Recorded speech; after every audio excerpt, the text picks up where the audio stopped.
SC 2080 ब्याचको एउटा भाइले result आइसकेको केही दिनपछि मलाई आत्तिएर फोन गरेको थियो र भन्यो, दिदी रिजल्ट त ध्वस्तै आएछ, मैले 3 महिनामा केही पढेको पनि छैन, टप कलेजेसमा इन्ट्रान्स एक्जाम दिनलाई जिपिएको क्राइटेरिया पुगेन र इन्ट्रान्स एक्जाम दिएको कलेजेसहरूमा नाम नै निस्किएन, साइन्स नपढे त घरमा बस्नै दिनु न दिदी, के गर्ने यसो सजेसन दिनु न भन्दै थियो। यस्तो सिचुएसन हजुरहरूको पनि नआउला भन्न सकिँदैन। एससी सकेको 1 महिना बितिसक्दा पनि आइएम प्रिटी स्योर हजुरहरूमध्ये कतिपय ब्रिज कोर्स जोइन गर्ने कि नगर्ने भनेर कन्फ्युज हुनुहुन्छ। ब्रिज कोर्सलाई लिएर धेरै मानिसहरूको आफ्नो धारणा छ। कोही अत्यावश्यक छ, जानै पर्छ, जोइन गर्नै पर्छ भन्छन् भने कोही काम छैन, टाइम र मनी वेस्ट मात्र हो भन्छन्। हजुरहरूलाई खै कसको पो कुरा पत्याउने भन्ने भएको नसक्छ। त्यसैले आजको भिडियोमा यही विषयवस्तुमा केन्द्रित भएर हामी कुरा गर्नेछौँ। एससी दिएका कतिपय भाइ बहिनीहरूलाई ब्रिज कोर्स भनेको थाहा नहुन पनि सक्छ। कक्षा 10 पढिसकेपछि कक्षा 11मा अध्ययन गर्दै गर्दा आउने कम्प्लेक्सिटिजहरू, पढाइमा डिफ्रेन्सेसहरूलाई एडजस्ट गर्न डिजाइन गरिएको कोर्स हो ब्रिज कोर्स। कक्षा 10लाई हामीले ग्रान्डफादरको रूपमा लिन सक्छौँ भने कक्षा 11 भनेको ग्रान्डसनको रूपमा आइदिन्छ। नेपालको शिक्षा प्रणाली अनुसार कक्षा 10 र कक्षा 11 को बीचमा रहेको फादरवाला जेनेरेसन नै गायब छ। त्यसैले somehow bridge course acts like to be a father. Bridge कोर्समा धेरैजसो कक्षा 9 र कक्षा 10मा अध्ययन गरेको कुराहरू रिभाइज गरिन्छ र केही टपिक्सहरू 11-12 को पनि पढाइन्छ। साथै ब्रिज कोर्समा कक्षा 11 को एडमिसन हुनुभन्दा अगाडि लिइने इन्ट्रान्स एक्जामिनेसनको प्रिपरेसन पनि गराइन्छ।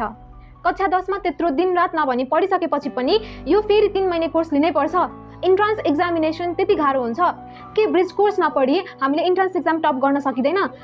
यस्ता प्रश्नहरू हजुरहरूको मनमा पक्कै पनि आएको होला। विदाउट इन्ट्रान्स प्रिपरेसन काठमाडौँको टप कलेजेसमा नाम निकाल्न भने गाह्रै छ। तर ती कलेज बाहेक अरू कलेजेसहरूमा बेसिक 9-10 के क्वेसनहरू सोध्छ।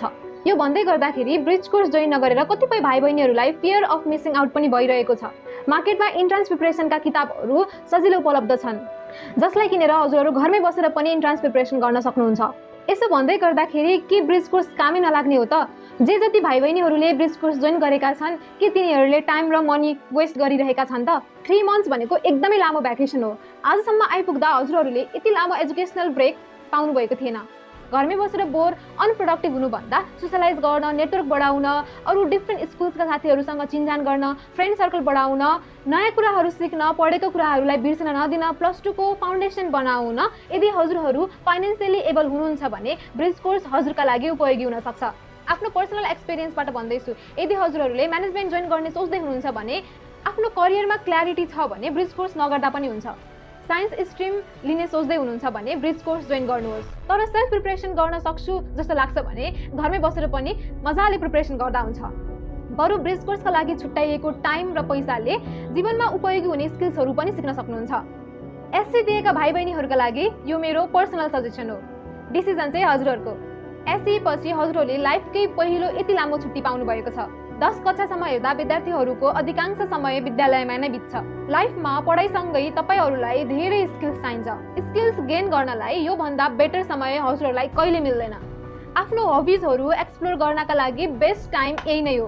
पछि फर्केर हेर्दा त्यो समय राम्रोसँग उपयोग गर्नुपर्ने रहेछ भन्ने लाग्छ। हजुरहरू सबैको एउटा न एउटा फिल्ड अफ इन्ट्रेस्ट त पक्कै छ।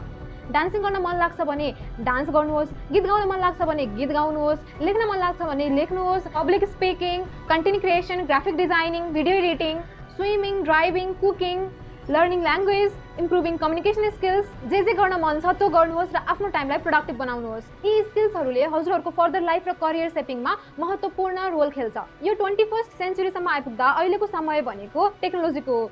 तपाईले टेक्नोलोजीलाई राम्रोसँग सदुपयोग गर्न जान्नुभयो भने तपाईको लाइफ धेरै नै इजी हुन्छ, चाहे त्यो पढाइमा नै किन नहोस्। अहिलेको समयमा 1 क्लिकमा नै जुनसुकै प्रश्नको पनि उत्तर आउँछ, तर तपाईले सर्च गर्न र क्वेसन सोध्न जान्नुपर्ने हुन्छ।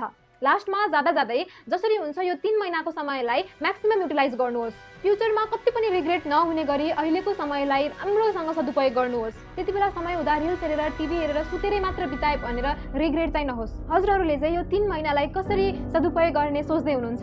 ब्रिज कोर्स जोइन गरिसक्नु भएको छ कि गर्ने सोच्दै हुनुहुन्छ कि गर्ने नगर्ने के सोच्दै हुनुहुन्छ? तलको कमेन्ट बक्समा गएर कमेन्ट गर्नुहोस् र हामीलाई पनि थाहा दिनुहोस्। रिजल्ट्सको लागि सम्पूर्ण एससी ग्रेजुएट्सलाई अल द भेरी बेस्ट।